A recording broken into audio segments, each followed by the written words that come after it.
Hey there, it's Patrick Franco. Let's take a look at Baddha Konasana. This is a seated posture, but it's also a forward fold. And this posture we typically see at the end of a yoga class when we're starting to wind down, the body is cooling off, and we are really trying to prepare the mind mentally for Shavasana, final relaxation. So this seated pose is great because it actually has more stretching than it does strengthening. But what it does stretch is really great. It stretches the inner thighs and groins, as well as the hips and the back. And that's in the forward fold position. That's why it has this nice deep stretch. However, it does have a strengthening component if you're focusing on sitting upright. And when you're sitting upright before you fold, it does strengthen the abdominal muscles, as well as the spine, and even the pelvic floor. So let's go ahead and take a look at Baddha Konasana. I'm going to start in Dandasana, which we start many of the seated postures in this position. It's called staff pose because it's a nice neutral position to start from. And then from here, we're going to bend our legs one at a time. Now, the soles of the feet come together. And I can allow, if it's available to me, my big toes to move away from each other. So it's really just the outer edge of the foot that's pressing, the pinky toe side of the foot and the outer heel. As much as possible, I'm going to try to bring these feet close to my pubic bone, which is the base of my spine.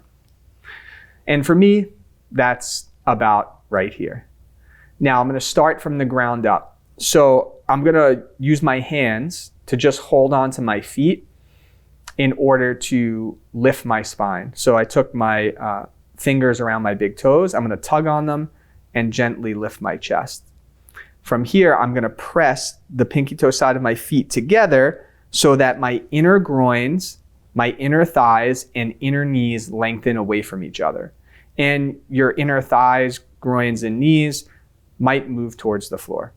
Once you get that going, you lift your chest more, and then there's an extension forward. So I'm going to take my palms now and interlace them around my feet. And as I come forward, I can even use my elbows to encourage my thighs down even more. So after this forward extension of the front of my spine, I reach the end of that extension. And then I'm just going to let my head go and relax down. And it's not that the shape then just suddenly becomes lifeless. On the inhales, I'm still trying to find space. On the exhales, I'm allowing myself to relax and let go. So on the inhales, there's a little bit of effort to create space. And on the exhales, I'm letting any gripping or tension dissipate from my body. So again, the inner thighs are lengthening away from each other, my back is rounded, my head is relaxing, but I'm trying to find space on the inhales and release on the exhales. Okay, so some common things that happen in this shape. Number one, this is a challenging position for most people to sit in. So most people cannot get the extension of the spine as well as the relaxation of the legs while sitting on the floor.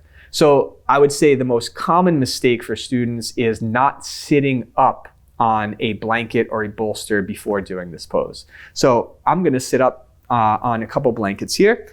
I think I would recommend most students to start with, especially beginner level students, 2 blankets. So I have 2 blankets here, folded in this very basic position that you'll see most seated postures, the blankets folded in this position. So I'm gonna sit up on these blankets. And if you remember, we looked at a pose called Sukhasana, easy seat. And it has the same concept.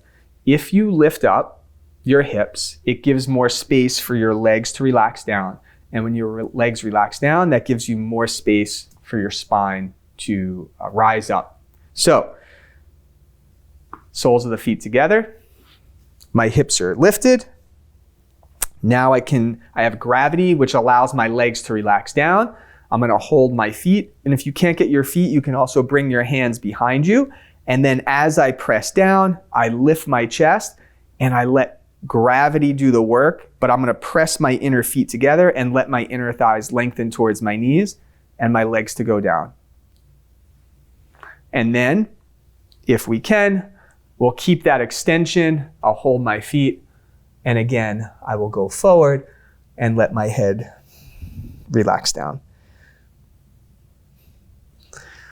So, Baddha Konasana, great pose. It lengthens the inner groins, inner thighs, as well as opens up and lengthens the entirety of the back. It's a quieting pose that you'll see at the end of a class, moving towards the cool down, final relaxation, Shavasana.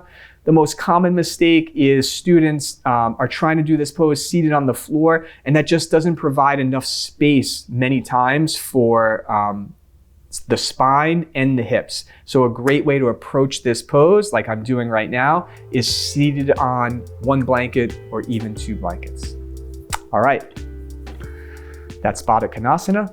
We'll see you in the next shape.